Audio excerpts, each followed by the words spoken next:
안녕하세요, 조용호 선생님입니다. 자, 오늘은 우리 컴퓨터 그래픽스 운영 기능사 대비 필기 과정 5번째 시간입니다. 우리 전 시간에 근대 디자인사를 이어서 오늘은 현대 디자인사에 대해서 알아보도록 하겠습니다. 자, 여러분 어때요? 컴퓨터 그래픽스 운영 기능사 필기 시험 자체는 그렇게 어려운 시험이 아닙니다. 여러분들이 조금만 기출문제 정도만 이렇게 풀어도 얼마든지 합격이 가능한 그런 시험인데, 제가 항상 말씀드리지만 뭐 필기라는 것이 실기를 보기 위한 단순한 암기 과목 과정이 되어서는 안 되고요. 컴퓨터 그래픽스 운영 기능사를 준비하시는 분들, 특히 컴퓨터 그래픽은 모든 디자이너들, 그러니까 뭐 시각, 제품, 환경, 미용, 패션 모든 분야의 디자인에서 최근에 수작업하는 곳은 거의 없습니다. 그래서 여러분들이 단순히 기술적으로 컴퓨터 그래픽만을 배우는 게 아니라 그 컴퓨터 그래픽을 사용하는 그 디자인의 분야, 그래서 디자인이라는 것을 잘 이해하게 되면 여러분들이 배우는 이 컴퓨터 그래픽스 운영 기능사 요 준비를 위한 아주 효율적인, 효과적인 준비가 되지 않을까 싶습니다. 자, 그래서 우리가 디자인사, 그러니까 역사를 알아야 됩니다. 역사를 알아야, 자, 대한민국 국민이 왜 대한민국 국민입니까? 우리가 국사, 한국사를 배웠기 때문에 그래요. 같은 역사를 함께 공유하기 때문에 그렇습니다. 자, 그래서 우리 민족이 왜 지금 이런지를 알려면 우리 역사를 보면 잘 알 수 있거든요. 그와 마찬가지로 디자인의 역사는 서양의 역사죠. 서양의 역사라서 그 서양의 역사를 배워야 돼, 그지? 우리나라에서 했으면 우리 역사를 배우면 되는데, 어쨌든 서양의 역사, 그리고 앞 시간에도 얘기했지만 이 디자인은 약간 미술의 역사와 많이 겹친다라고 얘기했었습니다. 자, 그래서 우리 전 시간에 근대 디자인사까지 배웠고요. 이제 현대 디자인사 그러면 대표적인 역사적 사건은 1차, 2차 세계대전 이후, 요때 요거를 지나는 이유를 우리는 뭐라고 합니까? 현대라고 얘기를 하죠. 자, 계속 말씀드리지만 이 컴퓨터 그래픽스 운영 기능사는 뭐 미시적인 공부보다는 좀 개괄적인, 거시적인 공부로 하시면 됩니다. 그래서 큰 특징들만 좀 이해하고 넘어가시면 될 것 같아요. 출제되는 그 문제 수도 적고 대신에 양은 많고, 그죠? 그거를 미시적으로 공부하게 되면 되게 어렵게 느껴지기 때문에 아주 쉽게 설명하고 이해만 하고 넘어가도록 하겠습니다. 자, 이때 어떤 시대마다 그 시대의 주류를 이루는 사상이 있거든요. 자, 근대 디자인사를 이루는 주류 사상은 뭐였죠? 모더니즘이었죠, 그죠? 자, 모더니즘이 뭐예요? 상당히 객관적인 거예요. 그러니까 근대화 이후, 시민사회 이후, 그러니까 이전의 삶은 어땠다? 상당히 좀 비논리적이고 종교적이고 또 억울한 일을 많이 당했단 말입니다. 그래서 근대화 이후에는 그 억울함이 없어야 되니까 모든 게 과학적이고 이성적이고 객관적인 판단을 하자, 뭐 이런 건데, 항상 우리 인간의 삶은 끝과 끝이 없어요. 극과 극이 없어요. 그러니까 디자인은 정답을 찾아가는 게 아니에요. 밸런스와 균형이거든요. 그래서 너무 많아도 안 되고, 너무 적어도 안 되고, 너무 좋아도 안 되고, 너무 안 돼도 너무 나빠도 안 되는 어떤 그런 균형이 되게 중요하다라는 것입니다. 그래서 모더니즘은 조금 이렇게 좀 극이성적이죠. 그러니까 객관화죠. 그래서 그거에도 또 문제가 발생을 합니다. 자, 힘 있는 사람이 곧 진리가 되는 거예요. 그러다 보니까 그거에 반대해서 나온 게 뭡니까? 포스트 모더니즘. 포스트는 반대하는 거예요. 모더니즘에 대해서 반대하는 사상입니다. 포스트 모더니즘은 이제 현대의 어떤 주류의 사상인데, 뭐냐 그러면 쉽게 사람은 이럴 수도 있고 저럴 수도 있다라는 거예요. 인간성의 어떤 회복, 어떤 극단적인 것을 피하는 것입니다. 그래서 이럴 수도 있고 저럴 수 있다. 그래서 디자인의 많은 부분 이 포스트 모더니즘과의 연결된 그런 사상이다, 이렇게 보시면 되겠고요. 자, 그 현대 디자인 사상 그러면 보통은 이렇게 다다이즘, 초현실주의, 추상주의, 그 다음에 배울 팝아트와 옵아트, 이렇게 정도인데, 교재에 보면은 이제 미래주의라는 게 있는데요. 이 미래주의라는 것은 이탈리아의 그 디자인 사상이라고 보시면 되겠습니다. 미래주의라는 거는 그 말 그대로 이 상당히 좀 미래지향적 디자인을 했던 디자인인데, 문제는 이 세계대전, 1차, 2차 세계대전을 거치면서 그 이 미래주의 작가들 2차 세계대전 이런 전쟁을 겪으면서 전쟁에 참여하면서 다 죽어버려요. 그리고 사회에 와서는 이제 뭐 국가의 어떤 그 나라를 위한 어떤 그런 그 광고 수단 뭐 이 정도로만 사용하다 보니까 이렇게 빛을 발하지 못하고 사라졌습니다. 대신에 그 미래주의라는 그 사상이 이탈리아 디자인에 많은 영향을 주었고요. 그리고 미래주의의 그 당시 작품들을 현대적 관점에서 보더라도 상당히 앞서간 그런 작품들이었습니다. 그래서 이 미래주의 사상이, 이 미래주의 이 디자인 경향이나 이 사상이 만약에 이탈리아에서 성공했다면 지금의 이탈리아보다 훨씬 더 잘 사는 그런 나라가 되지 않았을까 싶습니다. 자, 여하튼 그런 내용들보다는 일단 이 현대 디자인사의 주류인 다다이즘, 초현실주의, 추상주의, 그 다음에 팝아트, 옵아트 이렇게 5가지, 그리고 하나 더 미니멀리즘, 미니멀 아트, 이렇게 6가지 정도를 이해하시면 될 것 같습니다. 각각의 특징들만 좀 이해하고 넘어가시면 되는 파트예요. 자, 다다이즘, 초현실주의, 추상주의, 얘네들은 다 1, 2차 세계대전 전쟁 중에 있었던 하나의 디자인 경향이다, 이렇게 보시면 되는데, 다다이즘부터, 자, 다다이즘은 1915년에서 1922년 유럽과 미국에서 유행했던 디자인인데, 다다라는 말은 그 잡지 이름입니다. 다다라는 잡지를 통해서 유행했던 디자인 경향이다, 이렇게 보시면 돼요. 지금은 우리가 이제 매체가 많이 발달되어 있어서 잡지뿐만 아니라 뭐 이런 유튜브나 SNS 뭐 이런 것들 통해서도 유행이 쉽게 되지만, 과거에는 특히 잡지를 통해서 이렇게 유행을 했었습니다. 자, 여하튼 간에 이러한 경향은 전쟁을 겪고 있던 시대다 보니까 사람들이 어때요? 전쟁은 우리가 정말 인간들이 할 수 있는 가장 최고의 그 욕망을 서로 죽이면서 얻어내려고 하는 참 인간들의 가장 추악한 상황이 아닐까 싶어요. 그러면 전쟁이 겪게 되면 얼마나 고통스럽겠습니까? 선생님도 전쟁을 겪어보지 않았지만 뭐 간접적으로 들어도 참 비참한데, 실제로 겪는다면 어떻겠습니까? 그죠? 그런 전쟁의 상황을 겪지 않는 것만으로도 인류 역사에 이렇게 많은 전쟁들이 있었는데, 그 전쟁과 전쟁을 뺀 그 시대에 이렇게 태어나서, 게다가 우리가 지금 얼마나 잘 먹고 잘 삽니까? 우리 역사 중에 전 세계 13번째 10위권에 잘 살던 그런 시대를 살았던 적이 우리나라가 없어요, 여러분. 우리가 지금 헬조선 그러는데, 사실 헬조선이라고 하기에는 진짜 과거를 비교했을 때 정말 천국이죠. 자, 그래서 전쟁을 겪게 되면 사람들이 극도의 어떠한 뭐 불안함과 어떠한 우울증 뭐 이렇게 좀 절망하게 되죠. 이제 사람이 극도로 이렇게 어려움에 처하면 어떻게 하죠? 이성을 놔버려요.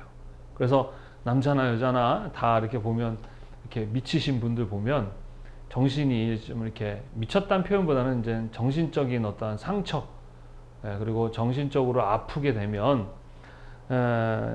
이제 어떻게 됩니까? 이성을 놔버리죠. 그러면은 이제 자기가 아닌 다른 어떤 존재와 대화를 한다든가, 뭐 이렇게 조현병이라든가 환청을 듣는다든가, 그러면서 그런 상황들이 발생하게 되는 거예요. 그래서 이 당시에 가장 이제 특징은 뭐냐 그러면, 다다이즘과 초현실주의는 이성을 배제하는 거예요.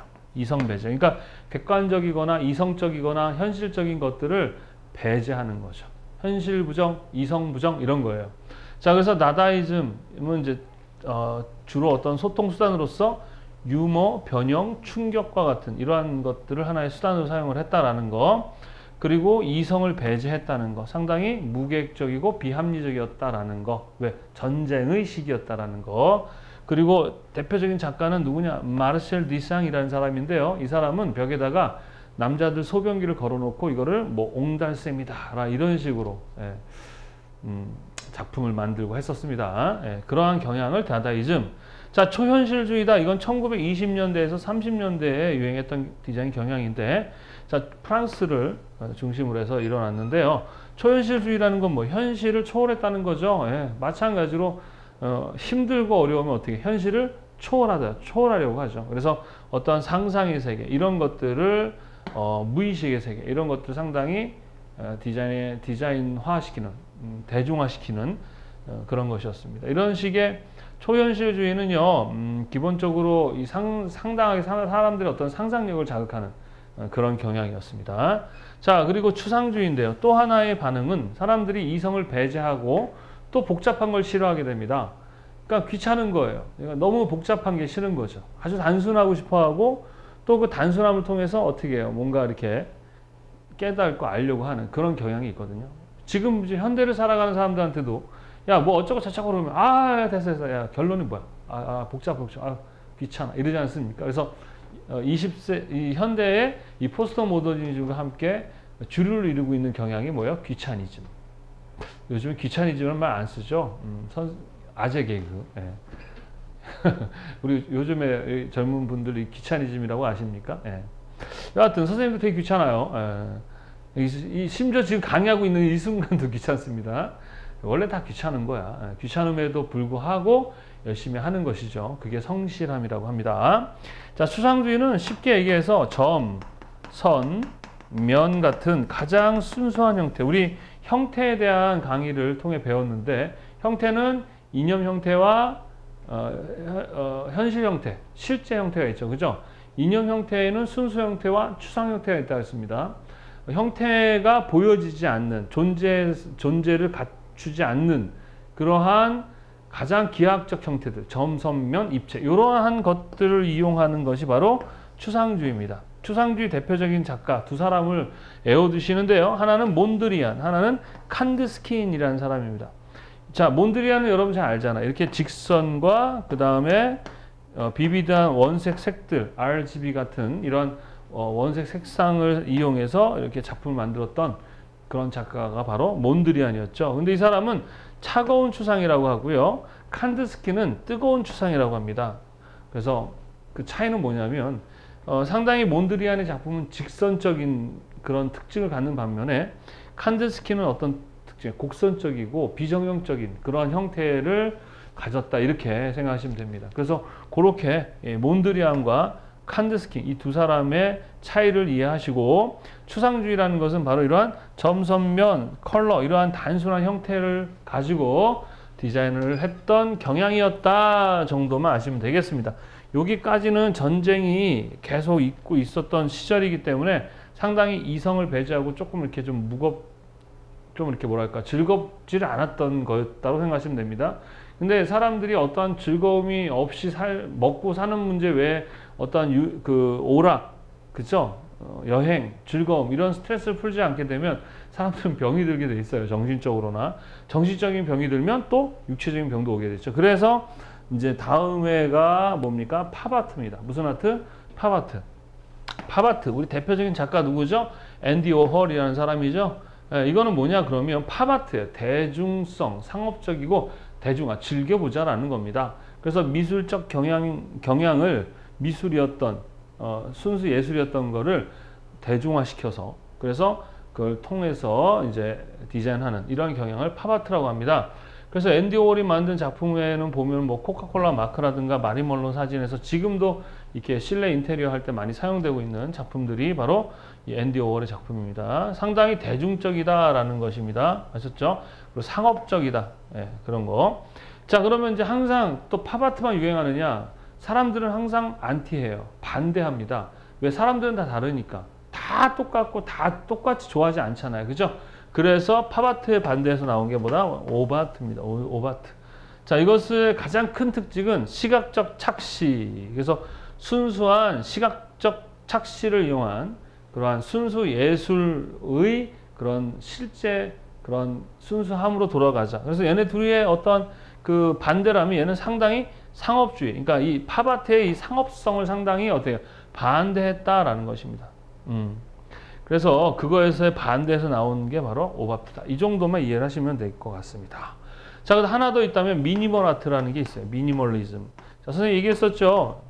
현대 사회로 넘어올수록 사람들은 어떻다? 복잡한 걸 싫어한다. 왜냐하면 정보가 너무 많이 넘치거든요. 그래서 과거에 비해서 많은 사람들이 많은 정보들을 이미 알고 있어요. 그래서 복잡한 걸 싫어해요. 그래서 또 정보를 많이 알다 보니까 사람들이 상당히 스트레스도 많고 피곤합니다. 그래서 최대한 사람들은 심플한 것에 대한 그런 스트레스를 줄이는 것도 있겠고, 이 심플한 것에 대한 그러한 그 경향, 바로 그게 미니멀리즘이라고 그러죠. 그래서 요즘에도 이 미니멀리즘을 선호하는 그러한 디자인들이 있어서 상당히 심플하고 생략하고 심플한 이러한 디자인들을 우리는 미니멀리즘이다 라고 얘기를 합니다. 자, 그 다음 하나가 이제 우리 교재도 나오지만 기능주의라는 게 있습니다. 기능주의. 자, 이거는 이제 우리 기능주의를 설명하기 전에 이제 우리 현대 디자인 그러면 이제 대표적으로 이 디자인을 하는 나라들이 지금의 무슨 나라입니까? 그 선진국들입니다. 우리나라도 마찬가지 디자인이라는 거 상당히 발달된 나라 중에 하나입니다. 자, 아이고 떨어져. 그 유럽의 디자인사를 보게 되면 이제 뭐 스위스나 이탈리아, 스칸디나비아, 영국, 프랑스, 독일, 미국, 일본 이런 것들이 있는데요. 이 각각의 것들 하나만 공부를 하더라도 상당한 양이겠죠. 특히 이게 컴퓨터 그래픽스 운영 기능사에서는 이거 하나하나 물어보는 시험이 나오지 않습니다. 가장 중요한 몇 가지 키워드만 이해하고 넘어가도록 하겠습니다. 스위스 디자인 뭐 넘어가시고요. 이탈리아 디자인 그러면 바로 멤피스 디자인. 무슨 디자인? 멤피스 디자인. 요것이 가끔 시험에 나오거든요. 에토르 소스사스라는 사람이 중심되어서 혁신적인 디자인 경향 그룹이 혁신적인 디자인을 지향했던 그러한 디자인 그룹을 멤피스 디자인 그룹이라고 해요. 그래서 이탈리아 하면은 미학, 그 다음에 우리 미래주의 이러한 사상과 디자인 경향이 영향을 미친 멤피스 디자인 그룹 이렇게 이해를 하시면 되겠고, 스칸다나비아 제국은 우리 유럽 북쪽에 있죠. 그 나라는 뭐 스웨덴, 노르웨이, 덴마크, 핀란드 다 잘 살죠, 그죠? 예. 나라는 작은데도 잘 사는 나라고 상당히 효율과 합리적이면서도 상당히 선진국인 나라들입니다. 이 스칸다나비아 제국의 가장 큰 특징은 두 가지예요. 친환경, 친자연적이다라는 것이죠. 그러니까 너무 꾸미거나 하지 않고 자연 환경, 특히 그쪽이 자연이 좋잖아요, 그죠? 그 자연의 환경과의 조합, 그리고 또 하나는 전통. 그래서 전통과 자연의 조화, 이러한 것들, 그리고 상당히 합리적이고 실용적인 그러한 경향을 갖는다, 이렇게 보시면 되겠고, 뭐 영국, 프랑스, 독일은 뭐 넘어가시고요. 진짜 중요한 건 이제 미국의 디자인입니다. 2차 세계대전 이후에 이 미국의 디자인이 발전할 수밖에 없는 게 전 세계가 다 전쟁에 의해서 황폐화되고 이렇게 어려움을 겪을 때 미국은 뭐 하와이만, 진주만만 공격을 받지 본토 자체는 아무런 그런 전쟁의 피해를 보지 않았던 상황입니다. 그래서 많은 유럽의 유명한 그 디자이너들과 많은 과학자들, 많은 사람들이 미국으로 다 이민을 왔죠. 그러니까 인력도 좋죠.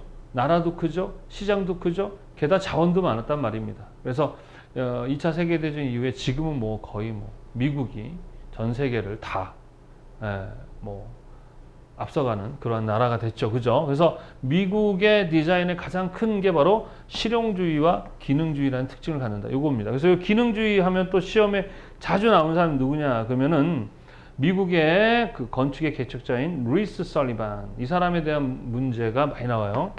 루이스 설리반. 이 사람은 뭐라고 했느냐? 이 사람이 말한 거. 형태는 기능을 따른다. 뭐라고요? 형태는 기능을 따른다. 그러니까 보기만 좋게 만드는 것이 아니라 어떤 형태와 기능 이런 것들을 다 고려해서 디자인을 해야 된다. 뭐 이러한 내용이에요. 그래서 기능의 중요성, 바로 기능주의 대표적인 사람 루이스 설리반. 어떤 걸 주장했다? 형태는 기능을 따른다라는 것. 그리고 상당히 실용주의 경향을 가지고 있다는 것. 그래서 미국 그러면 또 하나는 이 그 유선형 디자인. 미국의 무슨 디자인이라고 합니까? 유선형 디자인 이런 것들 특징을 갖고, 또 포드 자동차 거기에 컨베이어 시스템이라 그래가지고 분업하시는 시스템 뭐 이런 건데 뭐 더 이제 그 기사 수준에서 나오는데 일단 이 정도만 이해하시면 될 것 같아요. 그리고 일본의 디자인 그러면 조밀함, 변조성, 간결성, 자율성, 명쾌성, 형태와 상징성 이런 것들 특징을 갖는다. 특히 일본은 이런 그 독일의 디자인, 유럽의 디자인의 영향을 많이 받았고, 또 요놈들이 일본을 요놈 그러면 안 되겠죠. 그래도 하고 싶어. 이놈들이 일본 사람들이 이렇게 근대화할 때 탈아시아, 그러니까 아시아를 배우지 말고 저 유럽을 배우자, 뭐 이런 식의 그런 운동을 했었어요. 그러면서 이 이런 서양의 디자인을 많이 받았고, 그래서 뭐 나름대로 우리 동양에서는 이렇게 발전하고 성공한 케이스다, 이렇게 보시면 되겠습니다. 자, 뭐 요 정도 이해하시면 되겠고, 나머지는 뭐 게데스의 유선형이라든가 뭐 포드의 컨베이어 시스템 이런 것들도 나오니까 잘 기억해 두시면 되겠습니다. 자, 이 시험에는 요게 나올지 모르겠지만 한국의 디자인사라는 게 있어요. 이거는 이제 시각 디자인이라든가 이런 좀 기사시험, 산업기사시험에 나오는 내용인데 참고로 그냥 알아두시면 될 것 같아요. 저희 나라는 1800년대에 현대 개념의 디자인을 도입했는데 이게 가보경장이죠. 가보경장. 우리나라의 이제 근대화가 이 가보경장을 통해서 이루어지는데, 요때 이제 그래도 현대 개념의 어떤 디자인이 도입이 되었다. 그 다음에 1940년대, 50년대는 실제적인 디자인이 도입되었고, 그러니까 현대적인 개념만, 과거에 우리 전통적이고 전근대적인 어떤 그런 어떤 그냥 일반적인 어떤 조형을 하는 그런 거였다면, 이제 1800년대부터는 현대의 어떤 개념에서의 디자인이 도입되었고, 그러니까 우리나라의 디자인 역사가 그렇게 많이 길진 않죠, 그죠? 예. 근데 뭐 나쁘지 않습니다. 자, 1940년대, 50년대는 이제 실제적인 디자인이 도입이 되었고, 60년대는 실용기, 70년대는 세분화. 그러니까 디자인이 사실은 미술학부에서 어떤 미술학부 안에 있었거든요. 근데 그것이 디자인으로 또 디자인 학부로 나눠지고, 또 디자인 학부 안에도 시각 제품 환경, 또 시각 안에는 또 뭐로 막 이렇게 분화가 되는 그런 시기가 시작되었다는 것이고, 성장기는 1980년대. 그리고 우리나라에는 GD마크라 그래서 산업디자인진흥법 제6조 이거에서 좋은 어떤 제품이나 상품에 대해서 굿 디자인 마크를 이렇게 수여하는 그런 제도가 있다. 뭐 이 정도까지만 이해를 하시면 될 것 같습니다. 자, 이렇게 해서 현대 디자인사 제 5번째 강의까지 강의를 마무리를 했습니다. 자, 디자인이라는 것은요, 여러분들 기본적으로 어떤 특정한 직무를 설명하는 것이 아니라고 얘기했었습니다. 디자인의 많은 부분 어떤 기능적인 것과 기획이 있는데, 많은 부분 기획적인 부분도 디자인이다 라고 말씀을 드렸었습니다. 그래서 다음 시간에 우리가 디자인을 통해서 여러분들이 또 뭐예요? 상업적으로 사용하면 산업 디자인, 또 돈을 벌 수도 있다 했었죠, 그죠? 그래서 디자인을 통해서 어떻게 돈을 벌어야 하는가에 대한 부분이 바로 마케팅입니다. 그래서 다음 시간에는 우리 디자인 마케팅에 대해서 알아보도록 하겠습니다. 자, 여러분들 항상 파트가 끝나고 나면 어떻게 하라 했었죠? 배운 이론서를 보고 그 이론서 내용을 보고 암기를 하셔야 되겠습니다. 자, 오늘 현대 디자인사 여기까지 하도록 하고요. 다음 시간에 건강한 모습으로 뵙도록 하겠습니다. 자, 수고하셨습니다. 감사합니다.